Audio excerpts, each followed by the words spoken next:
Welcome back to the Ed Morrissey Show. Joining us, as always, the Prince of Twitter, the Regent of RedState.com, Andrew Malcolm at AHMalcolm on Twitter. RedState.com VIP section. He's got a couple of great topics going on right now, so you go over there and check that out. All sorts of really interesting stuff going on in the political world here, Andrew. And I gotta say, I didn't have Marjorie Taylor Greene resigning over the weekend on my bingo card. Did you? No, but honestly, I haven't paid that much attention to her. I'm not sure why so many people seem to care. Yeah, I think it's one of those issues where she managed to carve out sort of a niche within Trump's movement, but I think she made the mistake of thinking that it was her movement more than it was Trump's movement. Yeah. And she got crosswise with Trump. But what's interesting about this is basically the falling out is she wanted to run for Senate or for governor in Georgia, and Trump's team didn't want her to do it, right? This is back in May. And they showed her polling that showed that she would get clobbered going up against John Ossoff, who's the Senate Democrat from Georgia, who's up next year in the midterms.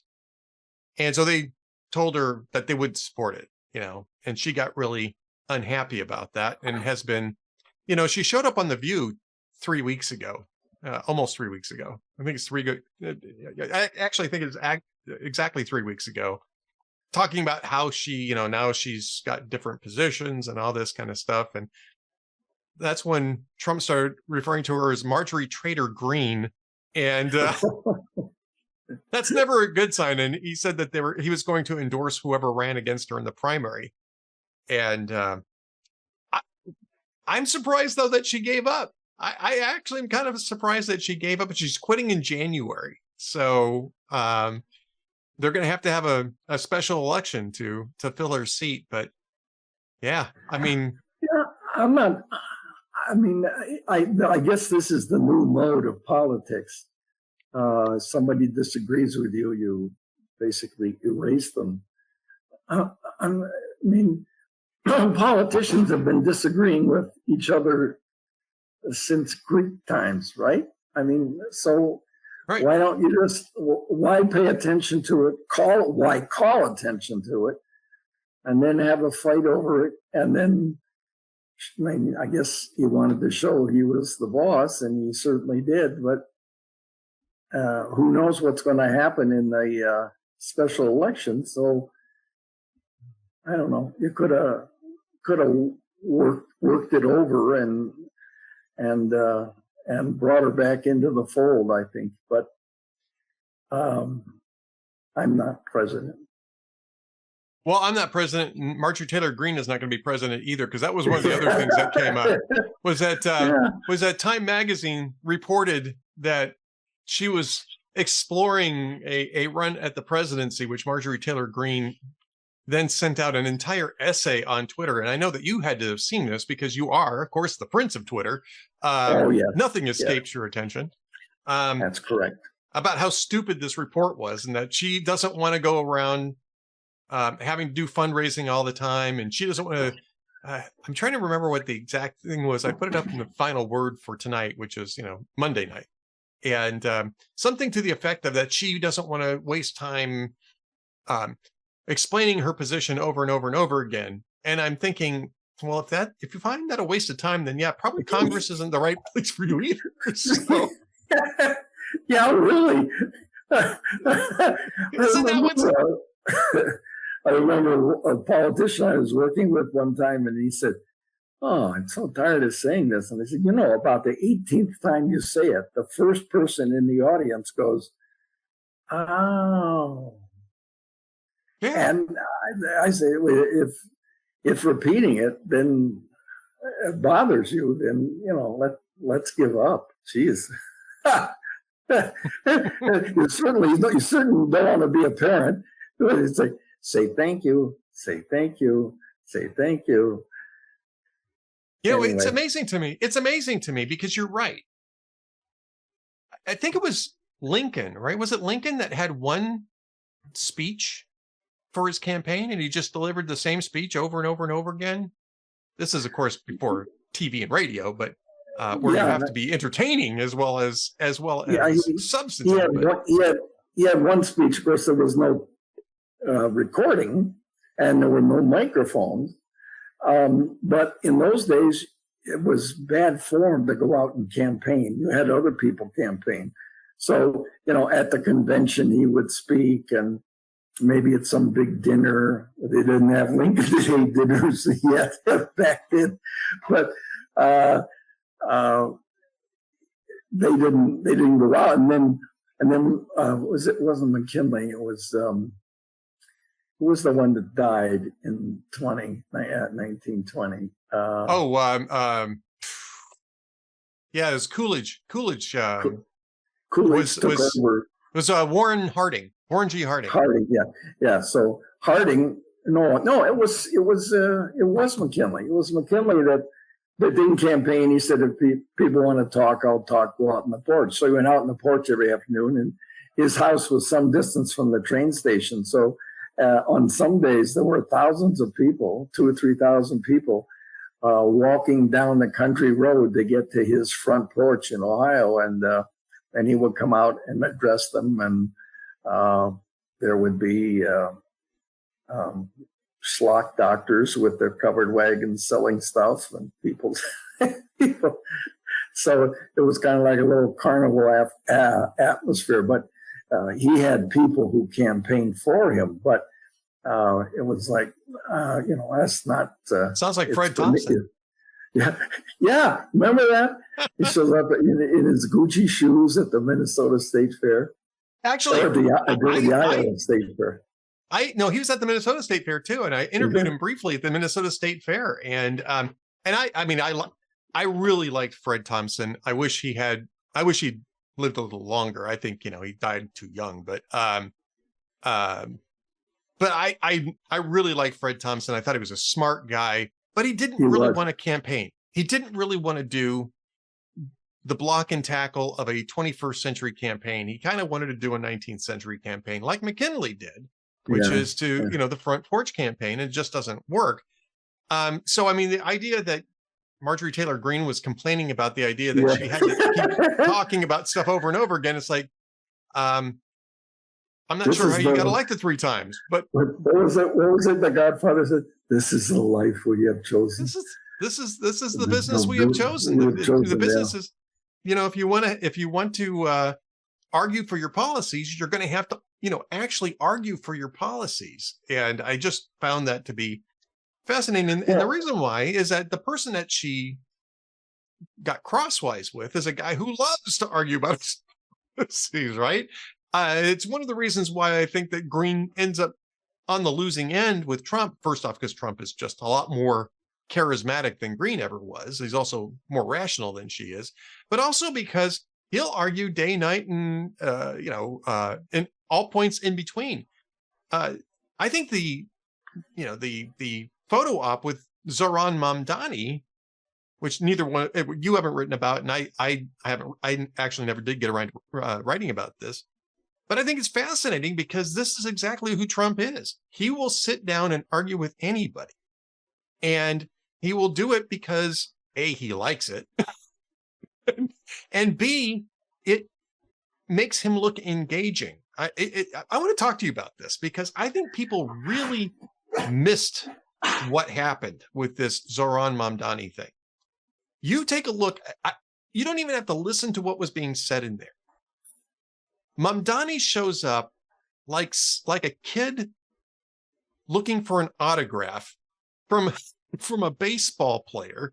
Trump is in the Oval Office. He's sitting behind the Resolute desk, and he's offering magnanimous comments and self-deprecating humor. The reporter asked Mamdani, "Well, didn't you once describe Trump as a fascist?" And Mamdani starts stammering out an answer, and Trump taps him on the elbow and says, "It's okay. Just tell him yes. You did it. Just go ahead and tell him yes."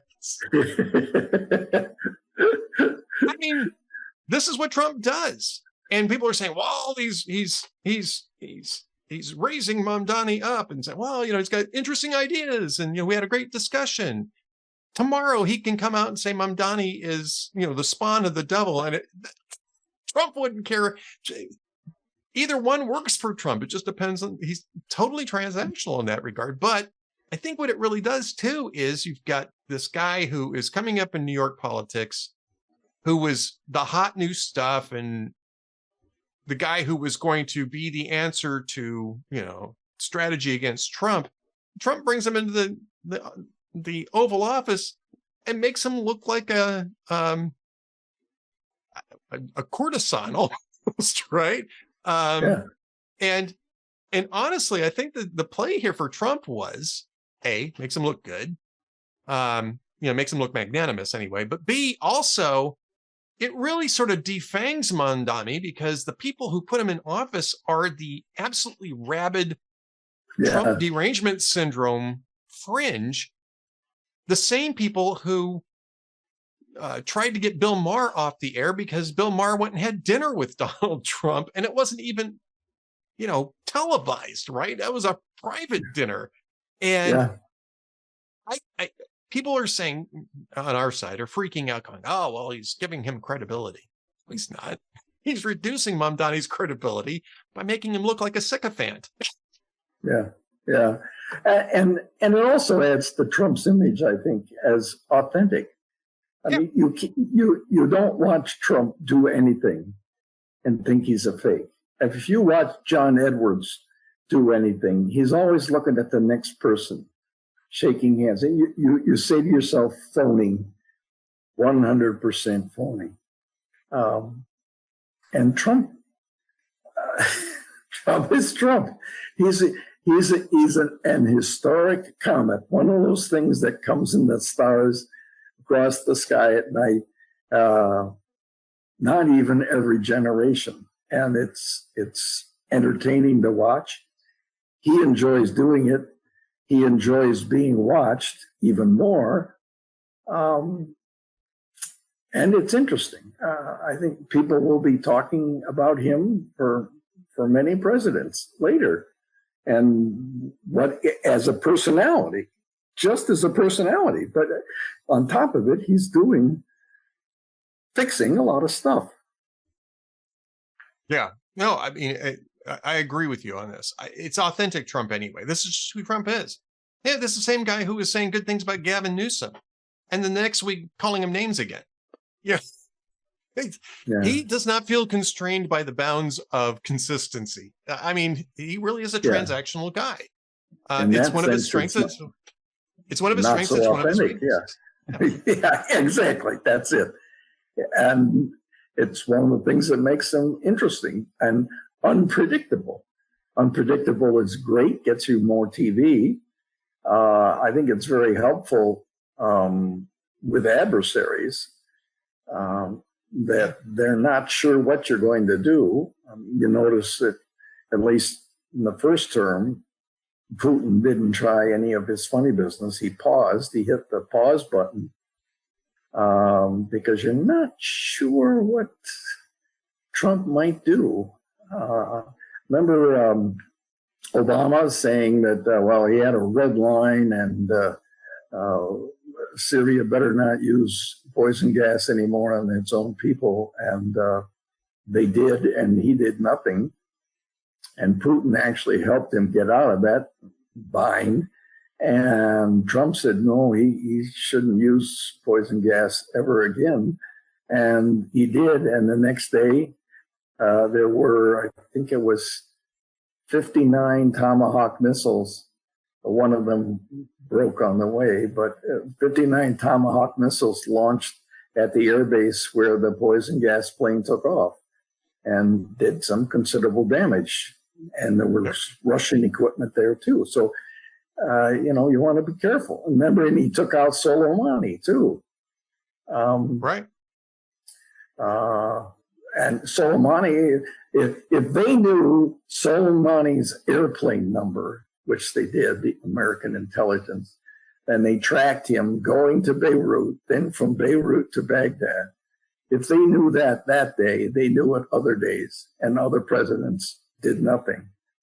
And right. when Trump heard, he landed in Iraq and they're picking him up at the airport, and Trump said, "Let's get him," because he had killed so many Americans with his IEDs and so forth. So that's another use of hellfires. It's a use of transactional. That's right. That's right. Things like when interests line up, he acts. I mean, that's not a big surprise. We got to talk about your columns, though. We got to at least talk about are you falling for media's midterm doom narrative on Trump's presidency? And what's interesting about this is that CNN's pollster talked about this morning, and Harrington talked about this and said that Trump has a better intra-party approval rating, meaning Republicans, than either Bush or Obama did in their second terms at this point in their second terms. And it's like 87%. It's quite a bit above their the ones for Obama and for Bush.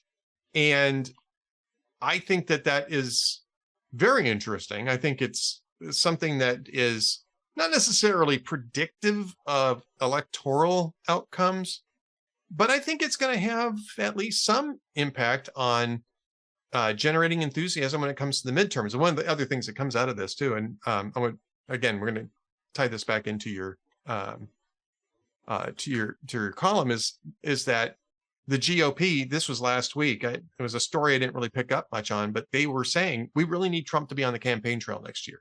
We absolutely have to have Trump on the campaign trail next year. He can't do what he did in the one midterm in 2018, which was to sort of stay off the road because he was fighting the Russia collusion thing. They need him. They need him on the campaign trail, and I think that this is showing why. Absolutely. And some presidents are skittish about this, right? Because then it looks like, well, if I'm out there a lot and we don't win, then it looks like a referendum on my presidency. But I think Trump is in an unusual position, I guess, in that I don't think he really cares about referendums on his presidency. And the fact is that people are going to say it was all on him if it's bad for Republicans anyway. Right. I mean, 18 out of the last 20 midterms, the president's party has lost. And the only time they didn't was when the Republicans overplayed their hand over Monica. And Bush in 2002 in the aftermath of 9/11. So, they're gonna say it was Trump's fault if they don't do well. And Republicans, unfortunately, they'll come out for him, and they'll come out in the presidential election unless they're turned off by something. But midterms, it's like, whatever. Well, it's not whatever, because if they lose just a handful of seats in either house or both, then that's it for the conservative legislative agenda for the last 2 years of Trump. And there'll be more impeachment and attempts, and it's just, it'll just be a mess. So, next year is very important. Yeah, I mean, it's very important, and you talk about that in your column here, which is what will happen if Republicans do lose control of Congress. And I think impeachment's probably pretty. Not that anybody cares about impeachment anymore. It's been abused to the point where it's just basically it's a what's it called? Not a. It's a show. It's a show. It's like a. Well, it's a show. There's censure, and there's one level below censure in Congress. I can't remember what the level below censure is. So it's some sort of rebuke. I can't think of the name of it. But basically, that's what impeachment's become. It's just a sense of the House that they don't like the president, and it's kind of all it really is. Yeah, it seems, so to speak, trumped up. Yeah, exactly. Especially since Biden did the same. I mean, one of those impeachment things was over Trump allegedly interfering in Ukraine. I mean, Biden called him up and had the prosecutor fired because he was investigating Hunter's meanderings there for the energy company. So, yeah, you're right. Impeachment, yeah, whatever. The other part, though, that I want to get to here is that a lot of this is the media trying to run a narrative that there is some sort of split amongst Republican voters, and MAGA, and the Marjorie Taylor Greene thing is somehow indicative of this. And it's the reason why I brought up Marjorie Taylor Greene, because I wanted to get into this topic with you about your essay here, which is found at redstate.com. It's in the VIP section. So you should be subscribing to VIP, even though these are all, of course, outside the paywall. And it's not any news that the media has become basically narrative propaganda for the Democrat Party. Although we might want to talk about what's happening over at the Washington Post, because I don't know, at least it does seem like they're trying to turn that one around a little bit. It's starting to look a little different over the Washington Post. But I think for the most part, they're going to continue to run with these, chin stroking pieces that is there dissent, chin tugging, if you prefer chin tugging. Is there dissent among Republicans? Is Marjorie Taylor Greene, it's a split, when it's not really a split at all. There's always going to be voices that crank up, but the parties always have these intramural squabbles going on, and the fact is it's also going on simultaneously in the Democrat Party with members or candidates who want to be members who said that I'm not necessarily going to vote for Hakeem Jeffries to be Speaker if we get the majority. And they don't think that Schumer has been strong enough against Bush, and that he should have kept the shutdown going longer. And not being in Washington and not being on Capitol Hill, it's easy to second guess. And Democrats paid a price for the shutdown.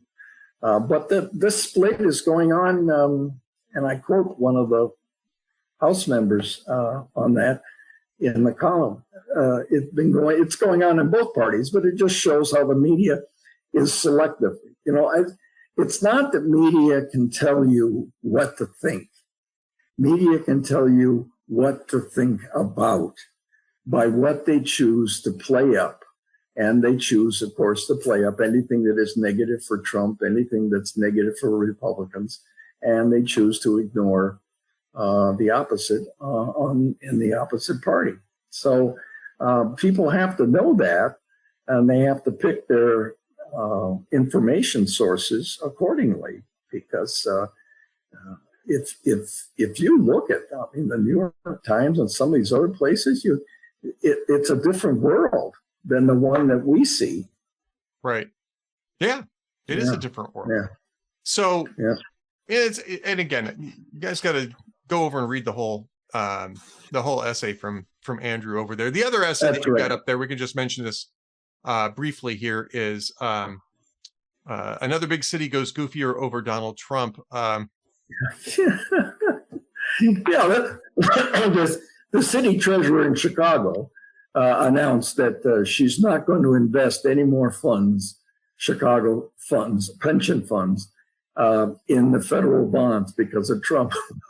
I mean, this is just this Democrat virtue signaling. It's one of the safest, best investments. China has hundreds of billions of dollars in it. Right. Japan has hundreds of billions of dollars in the treasury notes. And Chicago's pension plans are in deep trouble financially. So her fiduciary responsibility is to maximize return, and if she really does this, dropping out of the federal investments, she's not living up to her job. And again, I think this is part of this whole Donald Trump is the devil sort of thing, that this obsession that Democrats have had really, for the last 10 years, but certainly for the last 5 years. And it doesn't work, right? I mean, it hasn't worked. It certainly has provided them, I guess, some sort of hard left progressive focus. But I'll give you an example of this. You had the shutdown, right? And we've talked about the shutdown. Democrats had to cave on the shutdown. One of the big issue for the shutdown, there was actually two of them. One was they were trying to repeal parts of the One Big Beautiful Bill that had to do with restricting Medicaid funds from illegal aliens, right? They wanted that repealed. So Donald Trump was able to say they're shutting down the government so that you have to fund healthcare for illegal aliens, right? Which is true, right? It wasn't the only thing, but it was true. The other part of that, though, were these Obamacare subsidies that were put in place during the pandemic, right? And they're going to expire because that's what Democrats had designed that package to do. They're going to expire at the end of this year, which means that for a certain subset of really middle class to upper middle class voters, their Obamacare costs are going to go way up because those were the people who got extra subsidies. They wanted to encourage everybody to join the exchanges. Anyway, Chuck Schumer was demanding a one-year extension, right? As the price of reopening the government, right? 1 year extension, no questions asked, no changes.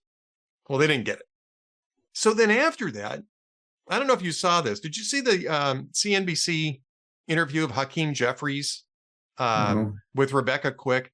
You should watch this because it's Hakeem Jeffries just comes completely apart. Rebecca Quick just dismantles him, right?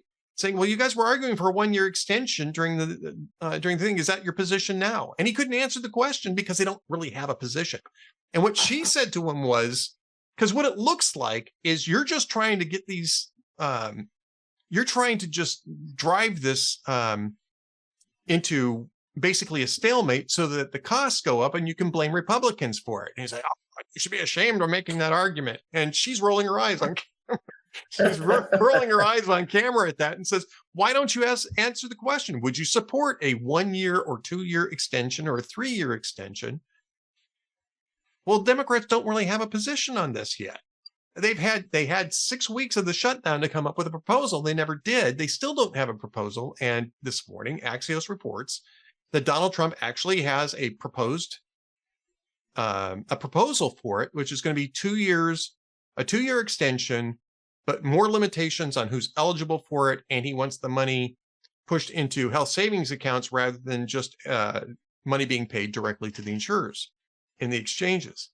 And Maggie Hassan told, I think it was Burgess Everett this morning, well, I haven't seen it, but if that's what's in the proposal, we're going to have some issues with that. But it's a serious point to start negotiations, which in my mind is an admission that Democrats actually don't have a serious point to start negotiations, and they're going to have to debate this in Donald Trump's framework, which is amazing to me that they didn't even do the basic block and tackle on their core issue here to have a proposal on the table that forces Donald Trump to negotiate on their terms. I mean, to me, that's just an astounding error. And this is what I'm talking about. This whole, everything we do is just in opposition to Donald Trump. It just creates this sort of, what's the word I'm looking for? There's a vacuum. Well, it's a vacuum. It's an intellectual vacuum. All they're doing is arguing about whatever Donald Trump wants. They don't. We talk about this, the old Groucho Marx song, I'm Against It. Yeah. Andrew and I, by the way, for those of you who don't know, Andrew and I actually helped Groucho write that. And oh, yeah. Yeah, absolutely. I'm the notorious songwriter. Some people might actually believe that. Anyway. Well, no, they shouldn't. Yeah. They should not. No, that was fake news. I'm sorry. That was fake news. But I mean. This is the Morrissey narrative. It's a Morrissey narrative, right? But I mean, that's the type of thing that is driving political incompetence. This is just political incompetence. The shutdown was political incompetence, and allowing Donald Trump to take the lead on healthcare as a Republican president is political incompetence for Democrat leadership. And yet here we are. Yeah, absolutely. Yeah, no, you're absolutely right. There is a vacuum. I don't know. I mean, they stuck with Biden. Well, that could have been the start of it. They put him up because they thought, well, we'll have the media and we'll get through a term with him. But it just got so bad with Biden. And then they said, well, all right, if he wants another one, we'll give it to him. And they just walked themselves into the tar pit. And then they offered this vice presidential nitwit as if she was a viable president. And the country said, no. And so they're left with nothing. And they haven't put stuff together. Remember back in 1964, Barry Goldwater, who was, 16 years ahead of his time with the conservative presidential ticket, he got slaughtered. It was an historic, if not the worst, the second worst electoral college loss by a party. And yet in 2 years, they got, I think it was 6 Senate seats and 8 governorships and a bunch of House seats back just in 2 years' time.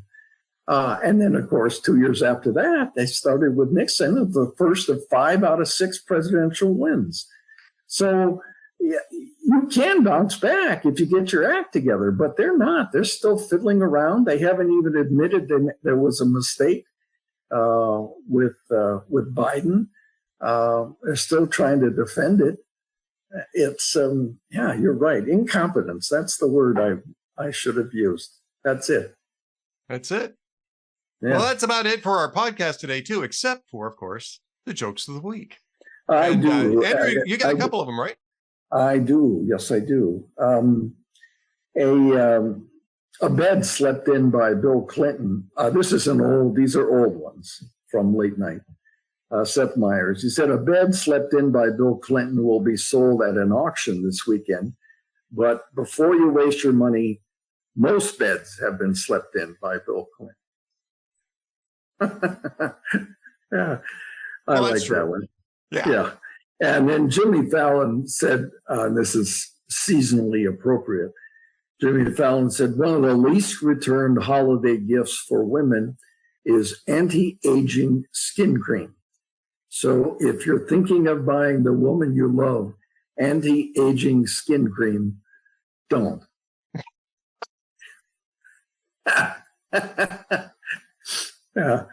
That's pretty good marital advice right there. Yeah, that's right. I'm just telling you, that's actually pretty good marital advice. You heard it from Andrew. You're hearing it from me. We've both been married a long time. That's not something that if your wife requests it, maybe you buy it, but only maybe. If your wife requests it, the proper response to that is, you don't need it. Why do you need that? Yeah, I don't think you need that. That's the proper response, gentlemen. I've got my 44th anniversary coming up on Friday, so I need to be careful with that. Well, happy anniversary! I've learned. Thank you very much. And you've got a joke too. I do have a joke. Yeah. So one bright, beautiful Sunday morning, everyone in this town wakes up early, goes to their local church, right? Because that's what you do on Sunday mornings. Before the service started, the townspeople sit in their pews and talk about their lives and their families. And then suddenly, in a burst of light and smoke, Satan appears right in the middle of the church. Everyone starts screaming, running for the entrance, trampling over each other, trying to get away from evil incarnate. And soon everybody's out of the church except for one guy who's sitting at the end of a pew towards the back. And one guy's just kind of sitting there, relaxing. And Satan looks over and says, "Why are you still here?" And the guy shrugs and he says, "Don't you know who I am?" He says, "Yeah, I know who you are." And he says, "Well, aren't you afraid of me?" He says, "Nah, not really." And Satan's kind of getting irritated by this. And he says, "Well, why aren't you afraid of me?" He says, "Well, I've been married to your sister for the last 25 years. Okay. All right. Well, we're into marital jokes this week. Well, and by the way, don't tell your wife that joke. Yeah, right. Don't buy her anti-aging cream. Don't tell her that joke. That's right. Exactly right. Well, that's a good one. But before we go, I need to say to you and your wife and family and everyone watching, happy Thanksgiving. It's my favorite holiday. And you get 2 of them a year. That's true. I had a big Canadian Thanksgiving in my house. That Canada took away my what was it called? Binational? Dual nationality. Dual. Yeah, they took it away one year. But it's twice. That's the compromise, marital compromise, Ed. I get turkey twice a year, and then at Christmas she doesn't have to bother with it. We get roast beef. There you go. There you go. This is what marriage is all about, gentlemen. Not buying anti-aging cream, not telling that joke, and going along with the menu. Yeah, so this is not a joke. This actually happened. I will relate this. My best friend, we were best friends for a very long time, and when he got married, we were pretty young when he got married, and I stayed over at he was still living with his folks, and I stayed over at his folks' place. And I was good friends with the family and a whole bit. So I'm staying over there the night before his wedding. And his dad was a real card. His dad was a really funny guy. God bless him. He's been gone for quite a few years now, but he was a real sweet guy. And as his father comes in, we're sitting in the living room, and he sits down next to his son and says, "All right." He says, "I feel like I need to impart some wisdom to you." Yeah. And my friend and I are both, skeptical, because we know his dad, right? And he says, "All right, Dad, what do you got to say?" He says, no, I'm serious now. He says, "Marriage is tricky." He says, "There are going to be times when you two do not see eye to eye on certain issues." He says, "And I'm telling you, what you need to do is this. You need to explain your position calmly, rationally. Don't get too emotional. Allow her to explain her position calmly and rationally, and then do whatever it is that she tells you to do." and my friend goes, "Well, wait, Dad." He says, No, there's no waiting. He says, "I'm telling you, this is the way. This is the way it works." Yeah. And I'm laughing because I'm years away from being married, right? I'm laughing, and my friend's kind of glaring at me, and he says, "I don't think that's right." No. Listen to what I'm telling you. I've been married a long time. Yeah. Well, tied into that, there's just for a minute, there was a video of a guy offering advice to other husbands, because whenever you say to your wife, well, let's go out, and you say, "Great, okay. Do you want to try Olive Garden?" No, she doesn't want to do that. Well, whatever you say, she doesn't want to do. So his advice was, say, "Let's go out for dinner," and then say, "I have a surprise." And she said, "Oh, really? What is it?" He said, "Where we're going." And she said, "Well, where are we going?" He said, "Well, I can't tell you." And she says, "Are we going to Olive Garden?" And he says, "That's it." Oh, how did you figure that one out? So whatever she said as a guess, he says, "Yep, that's it." Oh, my goodness. And that's the safest way out. So that's the same sort of thinking. Yeah. All right. Well, anyway, happy Thanksgiving, Edward, and everybody. Thanks for listening this week and all year. Happy Thanksgiving to you and your wife and your family. And I know you're going to have a great anniversary celebration. Give my best to your lovely wife about that. And we will come back next week and do this again. All right. We'll see you then. Thanks, Ed. Thanks, everybody. Bye.